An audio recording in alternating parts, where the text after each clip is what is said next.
دو باتیں عام طور پر سوسائٹی میں گھروں میں بولی سمجھی جاتی ہیں۔ ایک بات کہ یہ نشے کی بیماری ایک بیماری ہوتی ہے، ایک بات یہ ہے۔ دوسری بات یہ کہ نشے کی بیماری شماری کوئی نہیں ہوتی، یہ بدکرداری ہے۔ یہ معاشرے میں دو باتیں ہوتی ہیں۔ زیادہ تر بات کون سی سمجھی جاتی ہے معاشرے میں؟ بدکرداری زیادہ تر بات سمجھی جاتی ہے، اور اسی وجہ سے گھر والے شیم محسوس کرتے ہیں۔ اگر اسے بیماری سمجھیں تو پھر ڈائبٹیز جیسی چیز سمجھیں، اگر بیماری سمجھیں تو ملیریا جیسی چیز سمجھیں، کووڈ جیسی کوئی چیز سمجھیں، تو یہ بدکرداری ہی سمجھی جاتی ہے۔ اور اکثر گھر والے کسی نہ کسی سٹیج پہ جب ہم بار بار کہتے ہیں کہ یہ بیمار ہے بیمار ہے بیمار ہے، تو گھر والے بعض اوقات کہتے ہیں کہ یہ آپ ایویں پردہ ڈالتے ہیں، یہ ایک آپ نے بہانہ بنایا ہوا ہے، اس نے فلانے ٹائم پہ یہ کیا تھا، یہ بیمار کرتے ہیں، اس نے فلانے ٹائم وہ کیا تھا تو کیا بیمار کرتے ہیں، اس نے ہمارا چھوڑا ککھ نہیں۔ اور یہ گھر والے تقریباً یہ باتیں اس وقت کرتے ہیں جب مریض نشہ چھوڑ چکا ہوتا ہے۔ یعنی جب مریض نشہ چھوڑ چکا ہوتا ہے اور یہ مسئلہ بنیادی حل ہو گیا ہوتا ہے، تو گھر والوں کو اس وقت بھی یہ ابالے آ رہے ہوتے ہیں کہ اینے ساڈے نال انج کیتا، اینے ساڈے نال اونج کیتا، اینے ساڈے نال انج کیتا۔ شاید آپ کہیں کہ نہیں، اگر یہ ٹھیک ہو جاتا ہے پھر تے اسی راضی بازی ہو جانے ہیں۔ ایسا ہوتا نہیں۔ میں نے زیادہ تر دیکھا ہے کہ جب پیشنٹ ٹھیک ہو جاتا ہے تو گھر والوں کو واپس ابالے یاد آتے ہیں۔ جب 2 سال گزر گئے ہیں، 3 سال گزر گئے ہیں، وہ نارمل زندگی گزارا ہے، تو پھر اس کی نئی کچہری لگنی شروع ہوتی ہے کہ تم نے یہ کیا تھا، تم نے وہ کیا تھا، تم نے فلاں کیا تھا۔ اگر آپ کا دل نہیں مانتا تو میں آپ کو تھوڑا سا ورژن بدل کے بتاتا ہوں جس سے آپ کا دل ماننے لگے گا۔ ایک خاتون کو شکوہ تھا کہ ان کا خامد جو ہے وہ بے وفائی کر رہا ہے، انفیڈیلٹی میں ہے، بے ایمانی کر رہا ہے۔ ایک خاتون کو یہ شکوہ تھا اور وہ میری کاؤنسلنگ میں آئی۔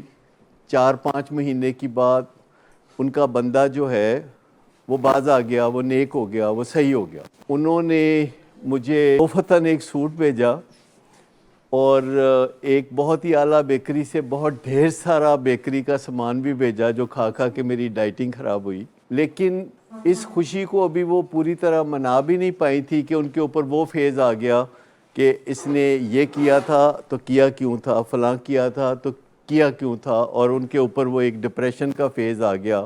تو ان کے والد ان کو لے کے پھر میرے پاس آئے کہ اب اس کا یہ مسئلہ تو حل ہو گیا ہے، لیکن یہ خامد کے ساتھ اس کا جو رویہ ہے بہت ہوسٹائل ہے، بہت دشمنانہ ہے۔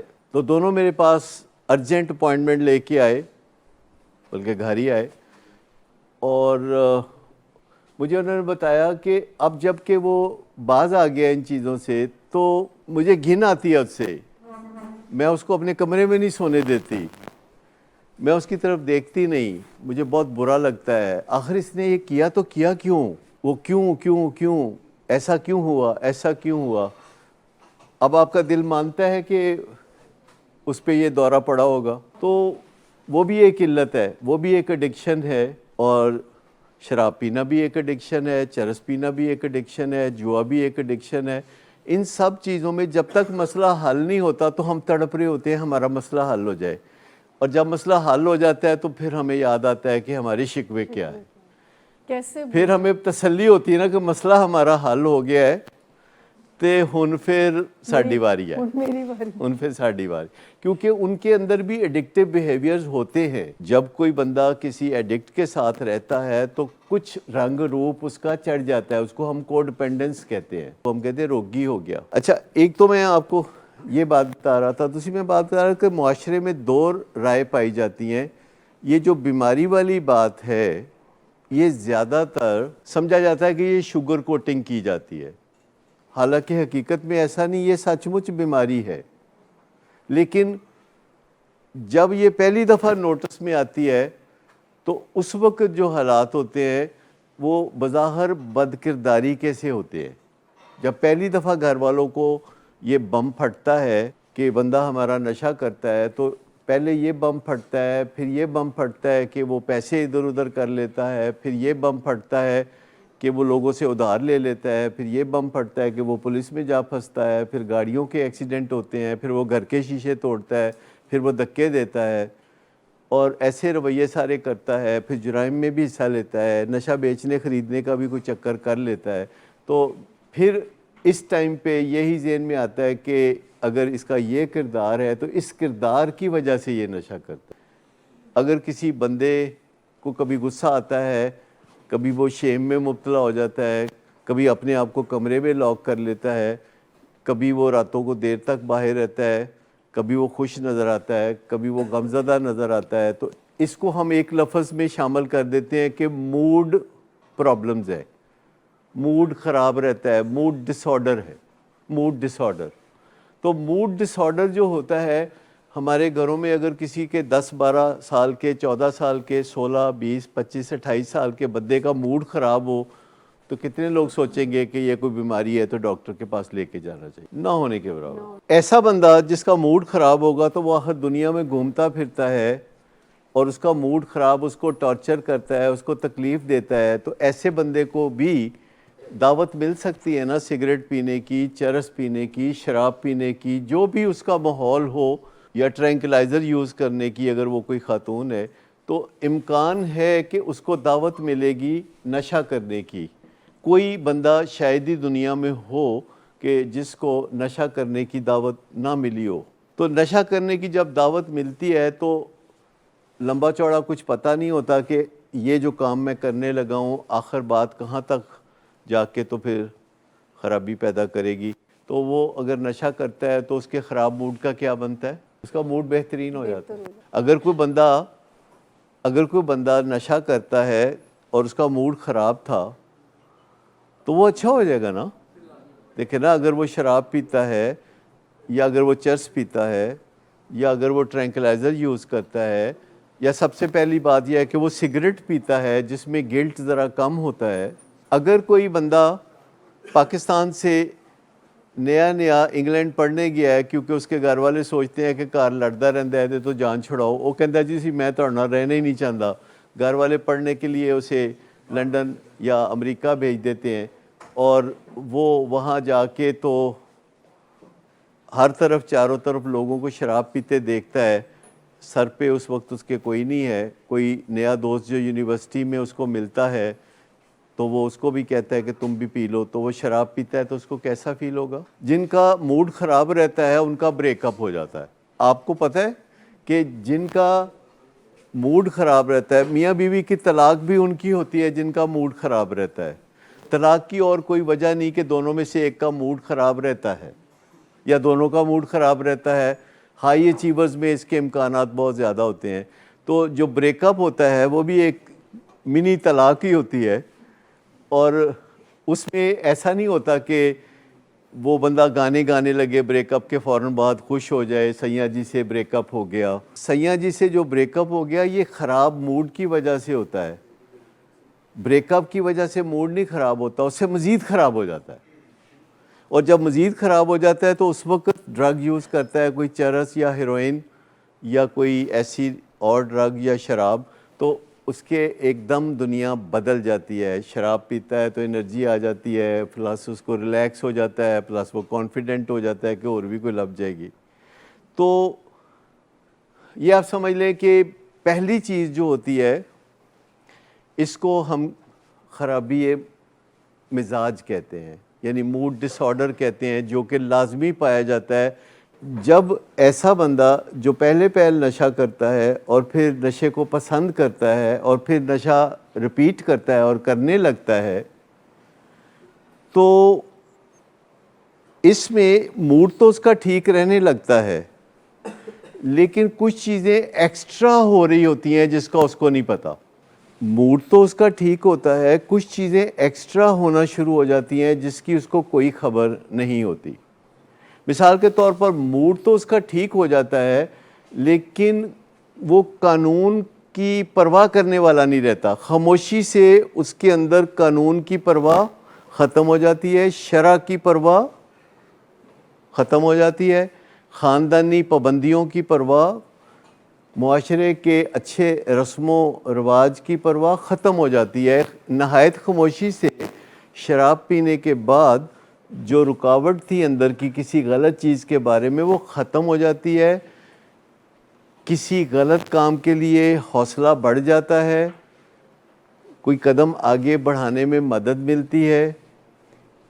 ایک اس کے ساتھ یہ چیز ہو رہی ہوتی ہے جس کے بارے میں اسے کوئی پتہ نہیں کہ میں جو نشہ کر رہا ہوں تو میرا موڈ ٹھیک ہو رہا ہے, تو ساتھ ہی معاشرے کی جو اچھی قدریں ہیں مجھے اس کی پرواہ ختم ہو رہی ہے. وہ نہایت خاموشی سے ایک ڈس انہبیشن ہو رہی ہوتی ہے. بس ایک بیوی اپنے خاوند سے لڑتی ہے, موڈ اس کا خراب ہے, وہ ٹرینکلائزر کھائے گی تو بہت اچھا لڑے گی, کیونکہ ٹرینکلائزر اسے بتائے گا کہ تم لڑ سکتی ہو, تم کوئی کم نہیں ہو, تم ایک امپاورڈ ویمن ہو, تم لڑو. تو وہ اندر سے نہایت خاموشی سے اسے لڑائی کے لیے بھی کہہ رہا ہوگا ٹرینکلائزر. تو نہایت خاموشی سے اس کو غلط رجحانات کی طرف بھی نشہ پش کر رہا ہوتا ہے جس کو پہلے اس نے روک رکھا ہوتا ہے. اپنے آپ کو لال بتیاں کاٹنے سے روک رکھا ہوتا ہے تو وہ لال بتیاں کاٹنے لگتا ہے. ایک چیز یہ ہو رہی ہوتی ہے جس کے لیے وہ نشہ نہیں کرتا. نشہ وہ خراب موڈ کو ٹھیک کرنے کے لیے کرتا ہے, لیکن نشہ اس کو ایک فالتو کا بونس دے رہا ہوتا ہے کہ ہن تہاڈا جو دل کردا ہے کرو. دوسری چیز نہایت خاموشی سے ہو رہی ہوتی ہے کہ اس کا احساس ذمہ داری ختم ہو رہا ہوتا ہے, کیونکہ اسے اب ٹینشن نہیں ہوتی کہ میں نے فلاں کی پیمنٹ کرنی ہے, فلاں سے میٹنگ کرنی ہے, فلاں سے میری کمٹمنٹ ہے, میں نے ڈیلیوری دینی ہے, میں نے آرڈر لینا ہے, میں نے اسے کال کرنی ہے, میں نے اتنے بجے پہنچنا ہے. اس کے لیے جو ہمیں تھوڑی سی فکر مندی چاہیے وہ فکر مندی جو ہے کھو جاتی ہے. لہٰذا اسے پرواہ نہیں رہتی کہ بل صحیح وقت پہ جمع کرانا ہے, مجھے فلاں وعدہ کیا تھا وہ مجھے پورا کرنا ہے. یہ ایک اس سے علاوہ جس سے کہ اس کی زندگی میں تھوڑی سی خرابی آنا شروع ہو جاتی ہے. موڈ اس کا بہرحال اچھا رہتا ہے, انرجی اس کی اوپر رہتی ہے, لیکن یہ بیچ میں کچھ وہ رائٹ اینڈ رانگ میں اس کو فرق کم لگنے لگتا ہے. اس کے علاوہ اسے جو رسپانسبلٹی کا احساس ہے وہ کم ہو جاتا ہے. اس سے کچھ نہ کچھ قباحتیں اس کی زندگی میں داخل ہو جاتی ہیں. ابھی وہ ایڈکٹ نہیں ہوا. 80% کا معاملہ یہیں تک رہتا ہے, 80% کا نقصان یہیں تک رہتا ہے جو میں نے ذکر کیا. نشہ کر کے موڈ اور مزاج کے مسائل بھی حل کر رہا ہے اور ڈس انہبیشن بھی ہو گئی ہے, قانون کی پرواہ بھی نہیں کر رہا, احساس ذمہ داری بھی نہیں کر رہا, وعدے بھی پورے نہیں کر رہا, اور اس کی زندگی میں تھوڑا بہت کچ کچ پڑ جاتی ہے, ایسے معمولی سی, ایسی رونق ڈالنے والی کچ کچ. 80% کا یہی سلسلہ چلتا رہتا ہے, ان کے اندر خرابی اس سے زیادہ نہیں بڑھتی. ایک انفارچونیٹلی باقی جو 20% ہے ان کا سفر یہاں سے آگے شروع ہوتا ہے جب نہایت خاموشی سے ایک چیز ان کے جسم میں واقع ہونی شروع ہو جاتی ہے ڈیپ ڈاؤن, اور وہ ہے کہ ان کے لیور میں ایک خرابی پیدا ہونی شروع ہو جاتی ہے جو کہ جینیٹک ان نیچر ہے, جو کہ نشہ شروع کرنے کے کچھ سال, 6 مہینے, 2 سال, 5 سال بعد شروع ہوتا ہے. انپریڈکٹیبل ہے کہ کس کا کب شروع ہوگا.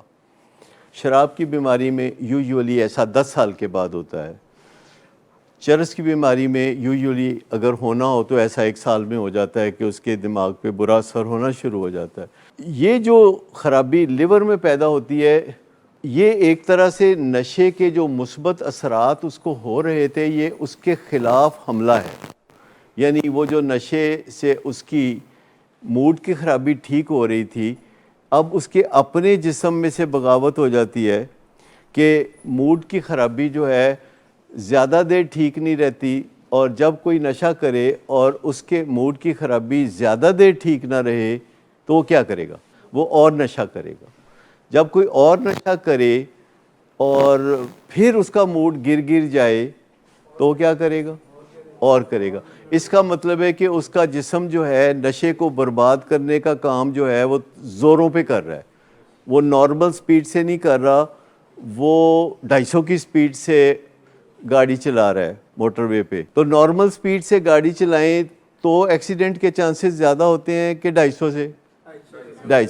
تو جب اس کا جو لیور ہے یا جسم کا نظام ہے وہ بڑی سپیڈوں سے نشے کو توڑنے کا یا بریک ڈاؤن کرنے کا کام کر رہا ہوتا ہے تو تیزیوں کی وجہ سے، کالیوں کی وجہ سے اس میں خرابی ہو جاتی ہے اور زہریلے مادے بننے شروع ہو جاتے ہیں۔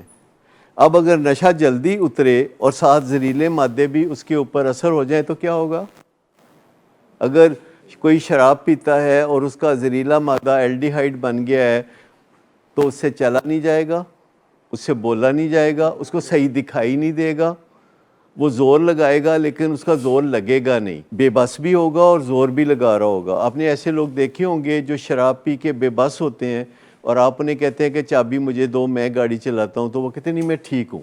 اچھا، اب یہ نشے کی بیماری ہے اور جس میں اس کو اب زیادہ نشہ کرنا پڑ رہا ہے اور اس کا نشہ اب اب اس کے نشے کا کام بم ہو گیا، زبان زد عام ہو گئی ہے، کیونکہ وہ شراب پی کے ڈرنک ہو رہا ہے، وہ چرس پی کے تو اپسیٹ ہو کے الٹی سیدھی باتیں کر رہا ہے، ڈیلوژنل باتیں کر رہا ہے، اوٹ پٹانگ باتیں کر رہا ہے، کوکین استعمال کر کے وہ اپنے آپ کو آسمان پہ اڑتا ہوا سمجھتا ہے اور وہ سمجھتا ہے کہ وہ ہر ایک کو تہس نہس کر سکتا ہے اور وہ ایسے حکم نامے جاری کرے گا جس سے کہ الٹیمیٹلی واپس مصیبت اس کے پاس آئے گی، اور اس کے گھر والے حیران ہوتے ہیں کہ یہ کر کیا رہا ہے، اور وہ دو دن جاگتا رہے گا، وہ تین دن جاگتا رہے گا، کیونکہ کچھ ایسی ٹاکسنز ہیں جو اس کو سونے نہیں دیں گی۔ بیماری سے جو پہلی چیزیں ہوتی ہیں ان کو ہم کہتے ہیں پری موربڈ کنڈیشنز۔ موربڈ کا مطلب کیا ہوتا ہے؟ موربڈیٹی کس کو کہتے ہیں؟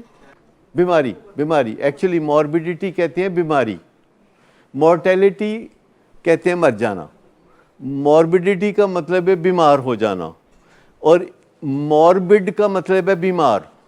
موربڈیٹی کے ساتھ ایک لفظ ہے پری موربڈ یعنی بیمار ہونے سے پہلے کی کنڈیشن، جیسے پری ڈائبٹیز ہوگا، جیسے کولیسٹرول بڑھ جاتا ہے تو کہتے ہیں کہ پری کارڈیک، یعنی کولیسٹرول بڑھ گیا ہے تو دورہ پہ سکتا ہے 10-15 سال بعد، تو ڈاکٹر کہتے ہیں کہ ہونی ٹھیک ہو جاؤ۔ تو پری موربڈ کا مطلب ایک کامن لفظ، ایک تو پری ڈائبٹیز تو ڈائبٹیز کی طرف چلے گئے نا، تو پری موربڈ کا مطلب ہے کہ ہر بیماری کے منظر عام پر آنے سے پہلے کے حالات و واقعات۔ تو پری موربڈ کنڈیشن یہ ہو گئی کہ موڈ خراب رہتا ہے، پری موربڈ کنڈیشن یہ ہو گئی کہ جینز میں بھی ہے کہ اگر یہ بندہ نشہ کرے گا تو جسم نشے کے خلاف قدم اٹھائے گا، اپوزیشن کرے گا، یہ بھی پری موربڈ کنڈیشن ہے۔ اور یہ جو پری موربڈ کنڈیشنز ہیں یہ عام طور پر نوٹس میں نہیں آتی۔ آپ میں سے کسی کو نہیں یہ پتہ ہوگا یا کبھی پتہ نہیں ہوتا کہ ہمارے خاندان میں جینز ہیں جو کہ اگر نشہ کرے گا کوئی تو وہ 80% میں نہیں 20% انفارچونیٹ لوگوں میں آئے گا۔ ہمارے خاندان میں ایسا ہے، ہمیں پتہ ہے، اور ہم اپنے خاندان کے بچوں کو بتاتے بھی رہتے ہیں کہ اگر آپ نے نشہ کیا تو آپ نشہ کرنے والے نہیں ایڈکٹ بنیں گے، آپ یوزر نہیں بنیں گے، آپ بیمار بنیں گے۔ اور ایسا اس لیے پتہ چلتا ہے کہ جب آپ کو پچھلی جنریشنز میں کثرت سے اپنے خاندان میں ایڈکٹس نظر آئیں۔ اگر آپ کو پچھلی جنریشن میں کثرت سے ڈائبیٹک نظر آئیں تو اس کا مطلب کیا ہے؟ اگر آپ کے پچھلی جنریشن میں ہر بندہ دل کے دورے سے مرا ہو تو اس کا مطلب کیا ہے؟ تو یہ جینیٹک چیزیں ہیں اور خاندان میں جینز بھی ہیں، یہ پری موربڈ کنڈیشن ہے۔ جب یہ چیزیں ہو جاتی ہیں تو ایک پرائمری بیماری جنم لیتی ہے جسے ایڈکشن کہتے ہیں، پرائمری۔ اور یہ جب پرائمری بیماری جنم لیتی ہے تو کسی کو پتہ نہیں ہوتا، جنگل میں مور ناچا کس نے دیکھا، بیماری پرائمری ہے۔ اب اس پرائمری بیماری سے سیکنڈری کریکٹر ڈیفیکٹس کیسے پیدا ہوتے ہیں؟ یہ جی کریکٹر ڈیفیکٹس ہیں یا جو کردار کی خرابی ہے یہ اس پرائمری بیماری سے پیدا ہوتی ہے۔ جیسے پرائمری بیماری یہ ہے کہ کسی کو پیٹ میں درد ہوا کیونکہ اس نے گندا کھانا کھایا تھا، اور اس کے بعد جو وومیٹنگ ہوئی اور اس نے گندا کر دیا سارے قالین کو، تو یہ سیکنڈری ایشو ہے۔ پرائمری ایشو کون سا ہے؟ کیونکہ اگر وہ اس کے پیٹ میں درد نہ ہوتا اور اس نے گندا کھانا نہ کھایا ہوتا تو وہ اتنے پیارے قالین کو گندا نہ کرتا. تو ہمیں چونکہ علم ہوتا ہے جب کوئی وامٹنگ کرتا ہے تو ہمیں علم ہوتا ہے کہ اس کے کوئی پیٹ میں خرابی ہے یا اس کی آنتوں میں کوئی خرابی ہے یا کوئی فوڈ پوائزننگ ہے، تو ہم کبھی کسی وامٹنگ کرنے والے کو، حالانکہ بڑی بدبو آتی ہے، حالانکہ بڑا تکلیف ہوتی ہے، حالانکہ بڑا نقصان ہوتا ہے، پر ہم اس سے ہمدردی کرتے ہیں، ہم اس کو ساتھ لگا کے اس کی وامٹنگ وغیرہ ساتھ صاف کرتے ہیں. لیکن ایک بندہ جو کہ پہلے یوزر بنا اور اس کے اندر شرع کے خلاف، قانون کے خلاف، خاندان کے رسم و رواج کے خلاف جو رکاوٹیں تھیں وہ دور ہو گئی ہیں اور اب وہ کچھ بھی کرنے کے لیے تیار ہے، اور اس کے بعد وہ ایڈکٹ بن گیا اور ٹاکسنز نے اس کی مت بھی مار دی، تو اب وہ برے لوگوں سے بھی ملتا ہے، ان کا بھی اثر ہوتا ہے. تو یہ سب کچھ وہ کرتا ہے جس میں اس کو نشے کے لیے بے انتہا ضرورت پڑتی ہے. اگر اس نے فوری پیسے ارینج نہیں کیے تو اس کو بہت تکلیف ہوگی، اس کا موڈ گر جائے گا اور اس کو بہت زیادہ تکلیفیں ہوں گی. اس کی ارجنٹ ضرورت ہے کہ فوری طور پر پیسے لے. اگر کوئی آئی ایم ایف ہوتا تو جا کے اس کے وہ ترلے کرتا اور آئی ایم ایف کہتا کہ یہ میری شرائط ہیں اور وہ اس سے پیسے لیتا. لیکن چونکہ کوئی آئی ایم ایف نہیں ہوتا مریض کی زندگی میں تو وہ کسی سے بھی پیسے پکڑ لے گا، وہ ملازموں سے بھی پیسے پکڑ لے گا، اور وہ ابا کے دوستوں سے بھی پیسے پکڑ لے گا، وہ ابا کے پیسے چرا بھی لے گا، اور وہ گھر کی کوئی چیز بھی بیچ دے گا، اور اس کو کوئی چھوٹا موٹا جرم کرنا پڑے اس وقت اس کی جان پہ بنی ہوتی ہے وہ کر لے گا. اور یہ سب کچھ کرنے کے لیے اس کو جھوٹ بھی بولنا پڑے گا، یہ سب کچھ کرنے کے لیے اس کو گالی گلوچ بھی کرنی پڑے گی، بدتمیزی بھی کرنی پڑے گی. ایسا تو ہو نہیں سکتا کہ یہ بندہ سارے کام کر رہا ہو اور بندہ بڑا با اخلاق ہو. یا تو لکھنؤ میں ہو سکتا ہے، لکھنؤ میں چیک کریں گے کہ وہاں بھی ایڈکٹ ایسا ہی کرتے ہیں یا مختلف رویہ ہوگا. اچھا، اگر کوئی بندہ ان پڑھ ہوگا یا پی ایچ ڈی ہوگا تو ان کا رویہ ایک جیسا ہوگا، یا پی ایچ ڈی بہت اچھا رویہ کرے گا؟ سیم ہی ہوگا. اگر کوئی گورا ہو اور کوئی کالا ہو، کوئی عورت ہو یا کوئی مرد ہو، اگر ایڈکشن میں ہے تو اس کا رویہ یہی ہوگا. اس کو اپنے خاندان کی پرمپرا، اپنے معاشرے کی روایات، اس کو اپنے قانون، اس کو اپنے مذہب کی شرع، اس کو کسی چیز کا کوئی دماغی طور پر احساس نہیں ہوگا. انٹرونشن ڈیٹا کے کئی مقاصد ہیں. کئی دفعہ پیشنٹ گھر پہ ہوتا ہے تو ہم فیملی کو کہتے ہیں انٹرونشن ڈیٹا لکھ کے مریض کو سنائیں اور وہ متاثر ہو کے علاج میں آ جائے گا. کئی دفعہ ہم کرائسس انٹرونشن کے ذریعے مریض کو لاتے ہیں اور گھر والوں کو کہتے ہیں کہ آپ انٹرونشن ڈیٹا لکھیں، اس کو سنائیں تاکہ یہ صحیح معنوں میں ڈینائل سے نکل جائے اور اپنی بیماری کو سمجھ لے، اپنی بربادی کو سمجھ لے اور علاج میں انوالو ہو جائے. انٹرونشن ڈیٹا کا ایک مقصد یہ بھی ہوتا ہے کہ اس کے اندر تازہ رہیں یہ بربادی کے واقعات، اور کل کو جب اس کو کریونگ ہو گھر جا کے تو یہ اپنے اندر سے اسٹرینگتھ لے ان واقعات سے کہ جب میں نشہ کرتا تھا تو یہ بربادیاں ہوئی تھیں، اور کریونگ اپنے آپ ختم ہو جائے گی. کیونکہ جب بھی آپ کو نشے کی بربادیاں یاد کرنے میں آسانی ہوگی اور آپ اس میں ماہر ہو جائیں گے تو کریونگ جو آٹومیٹک ہوتی ہے آپ اس سے لڑ سکتے ہیں. یاد رکھیں کہ نشے کی کریونگ خود بخود آتی ہے، اور نشے کی بربادی کے واقعات تھوڑا کوشش کر کے یاد کیا جاتے ہیں. ایک دن پیشنٹ بتا رہا تھا کہ 4x4 کے اس نے کاغذ تیار کیے ہوئے ہیں اور آپ کو کریونگ ہوتی ہے اور آپ جیب میں سے وہ تاش کے پتوں کی طرح نکالتے ہیں اور ایک ایک دیکھنا شروع کرتے ہیں، اور آپ کاغذ پہ نظر ڈالتے ہیں. تو آپ نے اس کو کئی دفعہ دیکھا ہوا ہے تو نظر ڈالتے ہی پورا پیراگراف آپ پڑھ لیتے ہیں، تو پھر آپ اگلا، پھر اگلا، پھر اگلا، تھوڑی دیر میں آپ کی کریونگ ختم ہو جاتی ہے. لیکن ایک اور چیز ہے جو کہ آپ کے بہت فائدے کی ہے، لیکن آپ کو پتہ ہے کہ کبھی کبھی میں یہاں اسٹیج سے یہ بھی کہتا ہوں کہ جتنی چیزیں آپ کے کام کی ہیں سب آپ کو ہم نہیں بتاتے کیونکہ یہ آپ پہ برڈن ہوتا ہے، آپ اسے برڈن محسوس کرتے ہیں.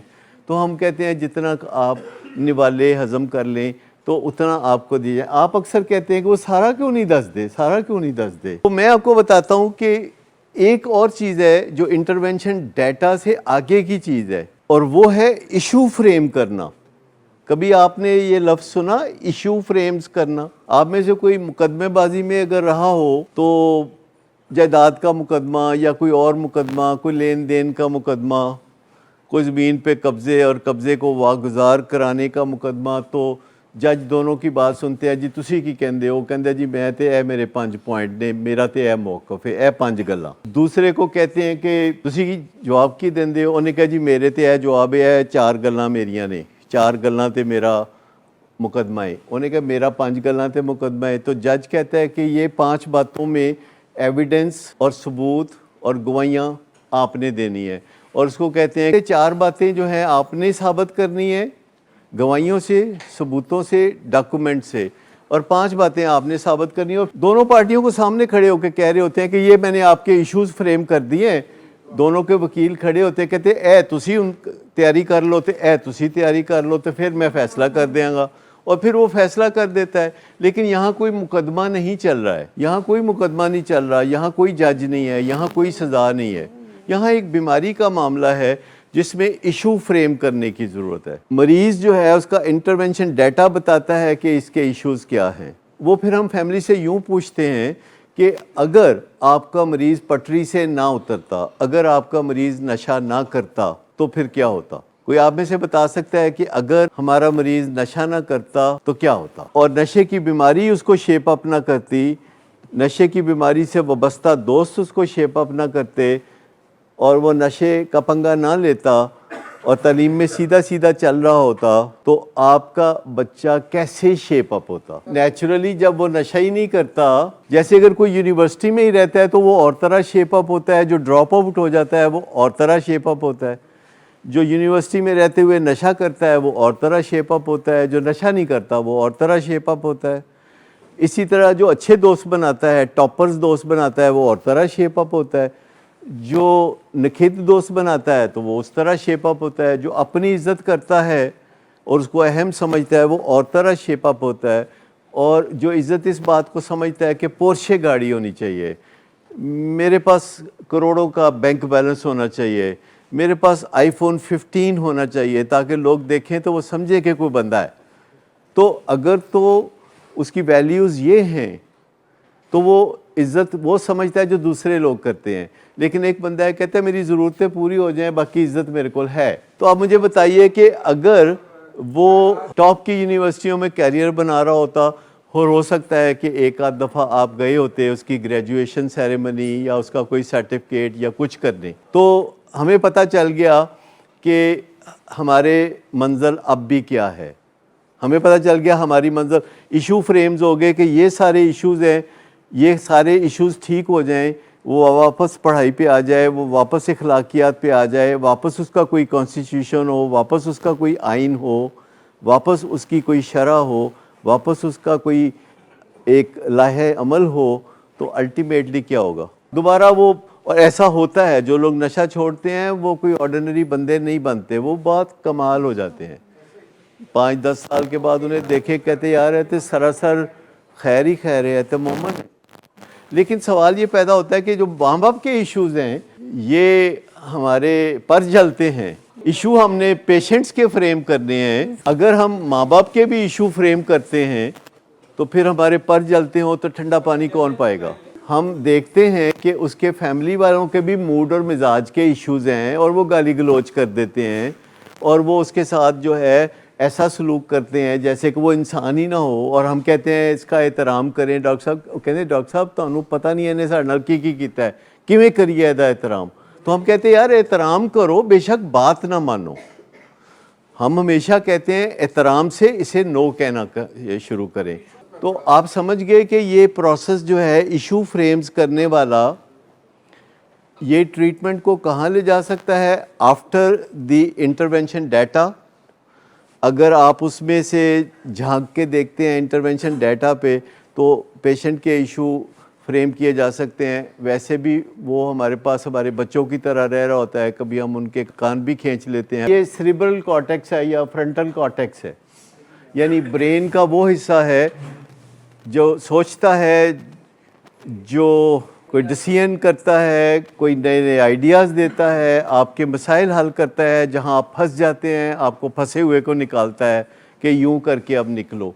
یہ مرکز تجلیات ہے۔ مرکز تجلیات، یہ داتا صاحب کے مزار پہ بھی لکھا ہوا ہے, کوئی گیا ہے کبھی وہاں بھی لکھا ہوا ہے مرکز تجلیات کائنڈ آف. اچھا تجلی کیا ہوتی ہے؟ تجلی عام طور پر لڑکیوں کا نام بھی رکھا جاتا ہے, ویسے تجلی کیا ہوتی ہے؟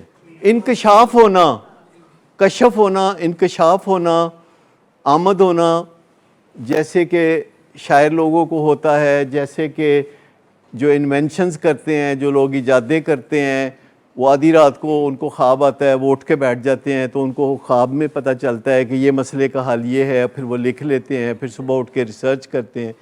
تو یہ حصہ ہے وہ جو انسانوں کو سروائیو کرنے میں مدد دیتا ہے, اور انسانوں کو سردی لگتی ہے تو وہ اس کا حل سوچتے ہیں, گرمی لگتی ہے تو اس کا حل سوچتے ہیں, ایک دوسرے کی دور بیٹھے یاد آئے تو اس کا حل سوچتے ہیں کہ اسمارٹ فون بنا لیتے ہیں, اگر انہیں سفر کرنا ہو تو وہ اڑتے نہیں پھرتے, وہ جہاز میں بیٹھ کے چلے جاتے ہیں. تو آپ اگر دیکھیں تو جانوروں کے اندر کوئی مرکز تجلیات نہیں ہے.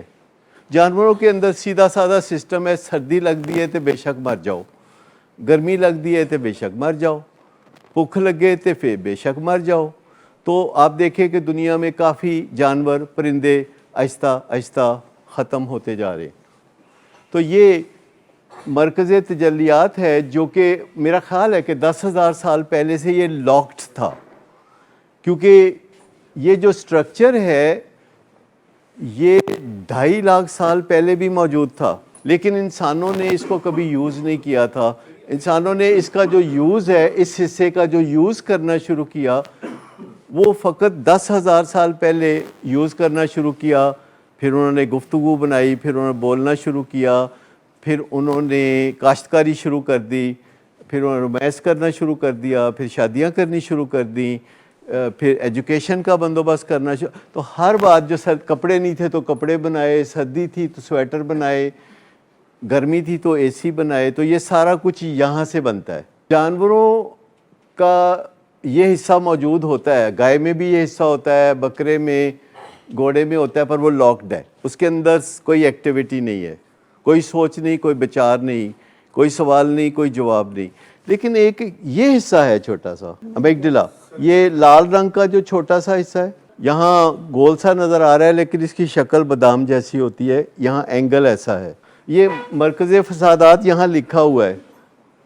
یہاں انگزائٹی رہتی ہے, انگزائٹی اگر ضرورت ہو تو یہاں پیدا ہوتی ہے. امیگڈلا, امیگڈلا کا مطلب لفظی بادام ہے. یہ جو لال رنگ کا حصہ ہے یہ یہاں پہ اور یہ یہاں پہ, ان کا آپس میں لوڈ شیڈنگ کا رشتہ ہے. لوڈ شیڈنگ کے رشتے سے کیا مراد ہوئی؟ یہ ایکٹیو ہوگا تو یہ ایکٹیو نہیں ہوگا, یہ ایکٹیو ہوگا تو یہ پیسیو ہو جائے گا. یہ دونوں بیک وقت ایکٹیو نہیں ہو سکتے. ان کے درمیان لوڈ شیڈنگ کس چیز کی ہوتی ہے؟ بجلی کی, خون کی. یعنی ادھر جو کافی بڑا حصہ ہے, جب اس کا خون ادھر جائے گا تو اس کو کتنا فرق پڑے گا, اور ادھر یہ جو چھوٹا حصہ ہے جب خون واپس ادھر جائے گا تو اس کو کتنا فرق پڑے گا. جو مرغے ہوتے ہیں, چلیں مرغوں کو چھوڑیں, جو مرغیاں ہوتی ہیں ان میں کچھ مرغیاں ٹھونگے مارنے والی ہوتی ہیں اور کچھ مرغیاں ٹھونگے مارنے والی نہیں ہوتی. اگر آپ ٹھونگے مارنے والی مرغیوں کو علیحدہ کر دیں اور جو ٹھونگے مارنے والی مرغیاں نہیں ہیں ان کو علیحدہ کر دیں, اور کچھ عرصے بعد آپ دیکھیں گے تو دونوں کے کیا حالات ہوں گے.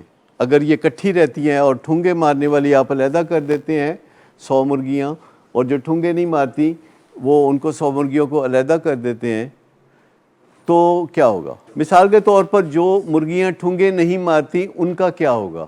وہ نہیں, وہ 260% انڈوں میں اضافہ ہو جائے گا. انڈوں کی کوانٹٹی اس میں اضافہ ہو جائے گا. نہیں, وہ ٹھونگے نہیں ماریں گی, خوش رہیں گی, زیادہ انڈے دیں گی, اور ان کو ڈر خوف ختم ہو جائے گا کیونکہ ٹھونگے مارنے والی مرغیاں اب ان سے علیحدہ کر دی گئی ہیں. اچھا, جو مرغیاں ٹھونگے مارنے والی ہیں 100 مرغیاں, ان کا کیا ہوگا؟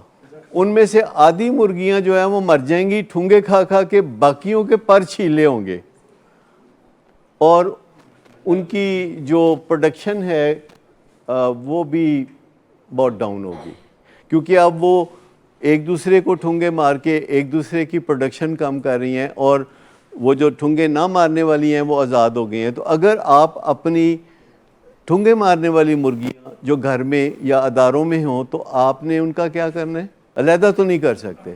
علیحدہ تو وہ ہو رہے ہیں. یہ جو جوائنٹ فیملی سسٹم ختم ہو رہا ہے, کیسے ختم ہو رہا ہے؟ یہ اس کا حل نہیں ہے, یہ اس کا حل نہیں ہے.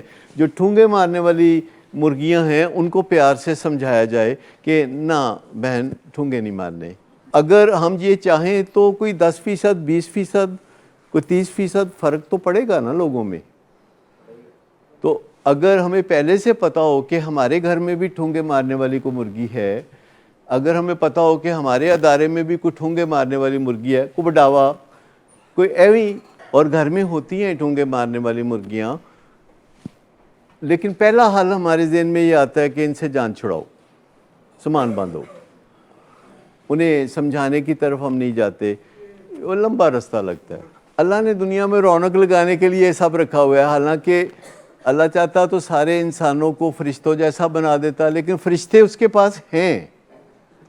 تو یہ نیا آئٹم پیش کیا ہے جو کہ اللہ کہتا ہے کہ فرشتوں سے بڑھ کر ہے. اللہ کو بہت پیارا ہے انسان. اللہ انسان کی تعریفیں کرتا ہے. اللہ انسان کو اشرف المخلوقات کہتا ہے. اللہ انسانوں کی قسم کھاتا ہے. تو آپ سوچ لیں کہ جس نے بنایا ہے, جتنا اس کو پتہ ہے اتنا تو کسی کو پتہ نہیں ہے. اور اگر آپ اس بات پہ یقین کر لیں کہ جس نے بنایا ہے وہ اس پہ فخر کر رہا ہے, اور ہم ہمیشہ کہتے ہیں انسان نہیں چنگے, لوگ نہیں چنگے, بہت تنگ کر دینے. ہمارا جو رائے ہے, عمومی رائے ہے, وہ دوسرے انسانوں کے بارے میں جنرل جو رائے ہے وہ بہت یہ ہے کہ کچھ ٹھیک چیز نہیں بنائی. لیکن اللہ کو پتہ ہے کہ اس نے بہت ٹھیک چیز بنائی ہے. اور اللہ نے انسانوں کو یہ جگہ دی ہے, مرکز تجلیات. لیکن مرکز تجلیات جو ہے یہ کک سٹارٹ ہوتا ہے, اسے کرنا پڑتا ہے. 1 کک, 2 کک, 3 کک, جیسے موٹر سائیکل کو مارتے ہیں, اخیر میں بندے کا دل خوش ہو جاتا ہے کہ موٹر سائیکل سٹارٹ ہو جاتی ہے. پہلی کک پہ یا دوسری پہ یا تیسری پہ. اچھا, یہ جو ہے مرکز فسادات, یہ سٹارٹ ہی ہے یہ, کیونکہ یہ جانوروں والے برین کا ایک حصہ ہے انسان میں, جو کہ جنگل کے زمانے میں انسان اس سے بہت کام لیتا رہا ہے. لڑائی جھگڑا کرنا ہو, مارنا ہو کسی جانور کو, مار کے کھانا ہو یا اپنی جان بچانی ہو, تو وہ ہمیشہ جو ہے انسان جو ہے وہ یہ کرتا رہا ہے کہ فائٹ اور فلائٹ, نہیں تو فریز. مثلا اگر کسی دشمن کو دیکھا تو یا بھاگنا ہے یا لڑنا ہے, لیکن اگر کسی نے گن رکھ دی ہے کہ موبائل دے دو تو فریز ہو جانا. یہ 3 کام ہیں جو یہاں سے ہوتے ہیں. لیکن جب ہم گھروں میں بات چیت کرتے ہیں تو کوئی جنگل کا جانور ہمارے سامنے نہیں ہوتا, کوئی درندہ نہیں ہوتا جس نے ہمیں کھا جانا ہے. تو اس وقت بھی یہ آٹومیٹک تپ جاتا ہے اور سارے کیے کرائے پہ پانی پھیر دیتا ہے. اور جو مرکز تجلیات ہے, جو عقل کا مرکز ہے, وہ اس کا شٹر ڈاؤن ہو جاتا ہے. اور اب آپ نے اس کو دوبارہ کک سٹارٹ کرنا ہے. یہ کک سٹارٹ ہوتا ہے اور وہ بڑے آسانی سے ہو جاتا ہے. مثال کے طور پر اگر آپ کوئی کتاب پڑھتے ہیں, صفحہ کھولتے ہیں, کوئی آپ ایک پیراگراف پڑھتے ہیں, تو آپ کو سمجھ آئے گا نہیں. اگر آپ تپے ہوئے ہیں مرکز فسادات کی وجہ سے, تو آپ جو کچھ بھی پڑھیں گے کسی پیراگراف میں اتوں لنگ جائے گا شوں کر کے. پھر آپ دوبارہ پڑھیں, پھر آپ تیسری دفعہ پڑھیں, پھر آپ چوتھی دفعہ پڑھیں. تو ہو سکتا ہے اگر آپ تھوڑا لگے رہیں, ککیں مارتے رہیں, تو وہ آپ کو سمجھ میں آنا شروع ہو جائے گا. اس کا مطلب ہے کہ یہ کک سٹارٹ ہو گیا ہے, جس کا مطلب ہے کہ یہ کول ہو گیا. مرکز فسادات یہ کول ہو گیا ہے. اس کو ہم گو برین بھی کہتے ہیں, اس کو ہم ہاٹ برین بھی کہتے ہیں, اس کو ہم نو برین بھی کہتے ہیں, جاننے والا, KNOW, نو برین بھی کہتے ہیں, کول برین بھی کہتے ہیں, جو مرضی آپ کا نام رکھ لیں. مجھے یہ پسند ہے, مرکز تجلیات اور مرکز فسادات. اور اگر آپ فرض کریں کسی ایسی جگہ ہے جہاں کتاب نہیں ہے, تو آنکھیں بند کر کے ایک عدد کو دوسرے عدد سے ضرب دیں. جیسے 325 کو 797 سے ضرب دیں. آپ میں سے کوئی ایسا کر سکتا ہے آنکھیں بند کر کے اور فگر نکال سکتا ہے؟ تھوڑی سی کوشش سے ہم سب یہ کر سکتے ہیں, لیکن شروع میں نہیں ہوگا. 2-3 منٹ میں جو ہی ہم وہ فگر نکال لیں گے تو مسئلہ حل ہو جائے گا. اور جب آپ کے گھروں میں کسی سے تنازع ہوتا ہے تو مرکز فسادات جب دونوں میاں بیوی یا گھر کے 2-4 افراد کا خراب ہو جاتا ہے, مرکز فسادات جو ہے وہ طوفان برپا کرتا ہے تو آپ کیا کریں گے؟ آپ سب جا کے اپنے اپنے کمرے میں کتابیں کھول لیں، پھر تھوڑا پڑھنا شروع کر لیں. بار بار اگر آپ کوئی پیراگراف پڑھیں گے، بار بار کسی مشکل مسئلے کو سوچیں گے، اگر آپ اپنے تصور میں کوئی نہ کوئی منصوبہ بندی کریں گے، اپنے دماغ کے اس حصے کو چلانے کی کوشش کریں گے، اپنی کو پرانی ویڈیوز ذہن کے پردے پہ دیکھنا چاہیں گے یا کوئی فیوچر ویڈیو دیکھنا چاہیں گے تو وہ کریں گے تو یہ کک سٹارٹ ہو جائے گا. پر اسے کرنا پڑتا ہے، یہ ہو جاتا ہے. اس کو نظر انداز کرنا ہوتا ہے اور اس پہ توجہ دینی ہوتی ہے. اور اگر آپ کی عادت ہو کہ آپ اپنے مرکز تجلیات سے کام لیتے رہتے ہیں، آپ سوچ بچار کرنے والے بندے ہیں جیسے کہ سائنسدان ہوتے ہیں، تو سائنسدانوں کو کبھی آپ غصے میں نہیں دیکھیں گے. یاد رکھیں کہ اگر آپ کو کوئی غصے میں نظر آئے تو پہلی بات یہ ہے کہ وہ سائنسدان نہیں ہے. اور ہم آپ کو ہمیشہ کہتے ہیں کہ اگر آپ اپنے بچے کو نشے سے نجات دلانا چاہتے ہیں تو you have to be a scientist. آپ کو اسے مائکروسکوپ کے نیچے رکھنا پڑے گا، آپ کو غصے کو خدا حافظ کہنا پڑے گا، آپ کو مرکز فسادات جو ہے اس کو نظر انداز کرنا پڑے گا، اگنور کرنا پڑے گا. آپ کو سیکھنا ہوگا کہ یہ اور یہ یہاں ابھی بڑی سمپلیفائڈ پکچر ہے. یہ بڑا ایٹم بمب ہے جنہوں ہے کی کہندے نے وہ کی ہوتا ہے جڑا چک کے پن کٹ کے تے سٹی گرنیڈ ہے. آپ سمجھ لیں کہ یہ وہ چیز ہے. اس کے سائز پہ نہ آپ جائیں. اس کے رابطے ادھر بھی ہیں، اس کے رابطے ادھر بھی ہیں، اس کے رابطے ادھر بھی ہیں، ادھر بھی ہیں، ہر طرف اس کے رابطے بہت ہیں، اس کے بھی رابطے بہت ہیں. لیکن جو بلڈ سپلائی ہے جب ادھر ہم نے ڈائیورٹ کرنی ہے تو ہمیں کوشش کرنی پڑے گی اور اس کے لیے ہم اپنے اپنے طریقے بنا سکتے ہیں. میرے لیے ہمیشہ کامیاب طریقہ یہ رہا کہ میں کوئی کتاب پڑھنے لگتا ہوں، اور یہ کام میں روز ہی کرتا ہوں اور یہ کام میں کئی گھنٹے کرتا ہوں. لہٰذا جوں وقت گزر رہا ہے تو یہ مجھے کم تنگ کرتا ہے، پر ابھی بھی اپنی موجودگی کا احساس دلاتا ہے. یہ مجھے آسانیاں پیدا کرتا ہے میرے لیے، اور یہ میرا ریوارڈ ہے جس کی وجہ سے میں شاید زیادہ پڑھتا ہوں، جس کی وجہ سے میں اپنے پیشنٹس کے مسائل کے اگر مجھے غصہ ہو تو میں اپنے مریضوں کے میں سوچنے لگتا ہوں اچھا یار سلمان کا مسئلہ کیسے حل ہو سکتا ہے، اگر میں سلمان کی جگہ ہو تو میں کیا کروں گا، اگر میں راحم کی جگہ ہو تو مجھے کیا کرنے کی ضرورت ہے. تو یہ سارا کچھ جو میں کرتا ہوں اس سے مجھے پھر ٹینشن نہیں ملتی. مسئلہ آپ کا بھی ایسے ہی حل ہونا ہے کہ یہاں سے کام لینا ہے، یہاں سے کام نہیں لینا. اور وہ جو ہم شروع میں کہہ رہے تھے کہ موڈ خراب رہتا ہے، وہ یہاں ہے پرابلم، وہ یہاں کا پرابلم ہے. اس وقت بھی اسے حل کیا جا سکتا ہے اسے ایکٹیویٹ کر کے. اور اسے ایکٹیویٹ کیسے کرتے ہیں؟ جب آپ بچوں کو رسپانسبلٹی دیتے ہیں. آپ بچے کو کہتے ہیں کہ جاؤ بیٹا، جاؤ جا کے خود یہ کام کرو، اپنا ہوم ورک خود کرو، جاؤ بیٹا اپنی الماری کو سیٹ کرو اور مجھے بلا کے دکھاؤ، جاؤ بیٹا اپنے کمرے کو ٹھیک ٹھاک کرو، اچھا یہ میرے ساتھ برتن دھو کچن میں، اچھا میرے ساتھ تم یہ فلاں کام کرو، میرے ساتھ تم یہ مدد کرو، میں برتن دھوتی ہوں تم رکھو. تو جب اسے یہ استعمال کرنا پڑے گا، اور بچے سے جب آپ پوچھیں گے 10 سالہ بچے سے کہ تمہارے خیال میں اس مسئلے کا حل کیا ہے، جو آپ کو پتہ بھی ہو، آپ اسے ایسے سوال پوچھتے ہیں کہ تمہارے خیال میں اس مسئلے کا حل کیا ہے، وہ کہا جی مینوں کی پتہ. پھر آپ اسے ہنٹ دیتے ہیں، اچھا چلو میں تمہیں ہنٹ دیتی ہوں. یہ حل جو ہے یہ بھاگ دوڑ سے تعلق رکھتا ہے، یہ واک سے تعلق رکھتا ہے، یا کچھ بھی آپ اسے ہنٹ دیں جس سے اس بچے کو پتہ چلے. تو اگر آپ اپنے بچوں کا دماغ یہاں سے چلانا شروع کر دیں تو پھر یہاں سے نہیں چلے گا. ہمارے جسم کا نظام ایسا ہے، لوڈ شیڈنگ کا ہے، کہ اگر ہم واک کرتے ہیں تو ہمارے سرکولیشن مسلز کی طرف چلی جاتی ہے، ہاتھوں اور ٹانگوں کے مسلز کی طرف. اور اگر ہم کھانا کھاتے ہیں جیسا کہ لاہوری لوگ کھاتے ہیں تو پھر سارا جو خون ہے وہ پیٹ کی طرف چلا جاتا ہے تاکہ اس کھانے کو ہضم کیا جائے. جو بفے کھاتے ہیں لوگ، 18-20 چیزیں کھاتے ہیں، تو پہلے تو بندہ حیران ہوتا ہے اندر والا کہ کی کر بیٹھے ہیں، تو پھر وہ ان کھانے کو ہضم کرنے کے لیے ترکیبیں سوچتا ہے. انسان کے جسم میں جو خون کی ضرورت ہے وہ 6 لیٹر، انسان کے جسم میں خون کی ضرورت 6 لیٹر ہے، لیکن انسان کے جسم میں خون 5 لیٹر ہوتا ہے. جیسے ہماری بجلی کی ضرورت جو ہے وہ شاید 24 ہزار ہے.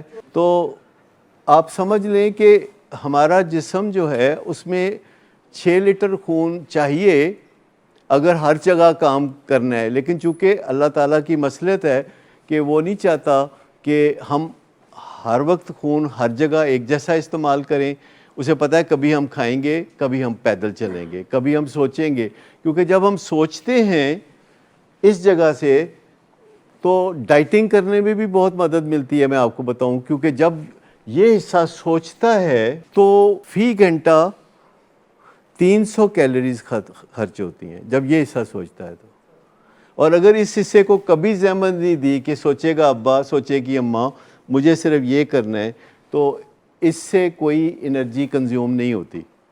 جب کوئی پڑھتا ہے بچہ ٹیبل کرسی پہ بیٹھ کے تو بہت انرجی کنزیوم ہوتی ہے, کیونکہ یہ حصہ جب کام کرتا ہے تو بہت زیادہ کیلوریز برن ہوتی ہیں. تو آپ کو سمجھ میں لگ گیا مرکز تجلیات اور مرکز فسادات. ہم لوگوں کے رویوں کے بارے میں بہت سیکھنے کی کوشش کرتے ہیں, اور پھر اگر ہمیں سمجھ آتی ہے کہ کون سے رویے لوگوں کے زبردست ہوتے ہیں تو وہی ہم پھر دوسرے لوگوں کو بتاتے ہیں کہ آپ بھی کریں گے. اگر ہم وہ رویے ادھر سے لے کے ٹرانسپلانٹ کر دیتے ہیں کسی اور بندے میں تو یقیناً اس کی زندگی بن سکتی ہے. لیکن کئی دفعہ ہم اپنی ریسرچ میں دیکھتے ہیں کہ کئی بندے جو کچھ بھی کرتے ہیں آپ نے بس وہ نہیں کرنا ہوتا اور کسی کو بھی نہیں کہنا ہوتا کہ یہ کرو. میں پچھلے دنوں ایک جگہ گیا جو کہ کافی بڑا ہاسپٹل تھا اور سرکاری تھا, اور میں دیکھنا چاہ رہا تھا کہ وہاں فنکشن کیسے ہوتا ہے. میرے اپنے شوق ہوتے ہیں ریسرچ کے, تو میں دیکھنا چاہ رہا تھا کہ وہ فنکشن کیسے کرتے ہیں. تو میں نے کہا کہ انہوں نے کئی دفعہ کہا تھا کہ آپ آئیں وزٹ کریں, یہ سرکاری ہاسپٹل ہے, یہاں بھی دیکھیں کیسے کام ہوتا ہے. تو میں وہاں گیا تو مجھے 2-3 لوگ, جن میں سے ایک ڈاکٹر تھے, ایک وہاں کے ایڈمنسٹریٹر تھے, اور ایک وہاں چودھری ٹائپ بندہ تھا جو عملی طور پر سارے کام کرتا تھا.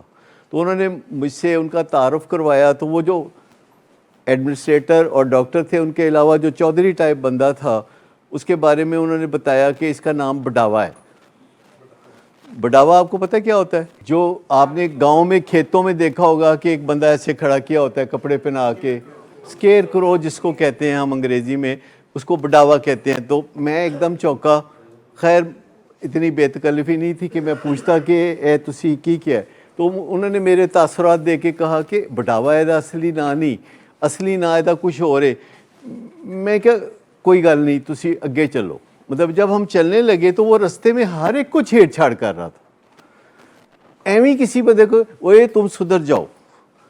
اچھا کسی بندے کو سر پہ گردن سے پکڑ کے 2-3 جھٹکے کہے تم نے کب تک ٹھیک ہونا ہے, ایویں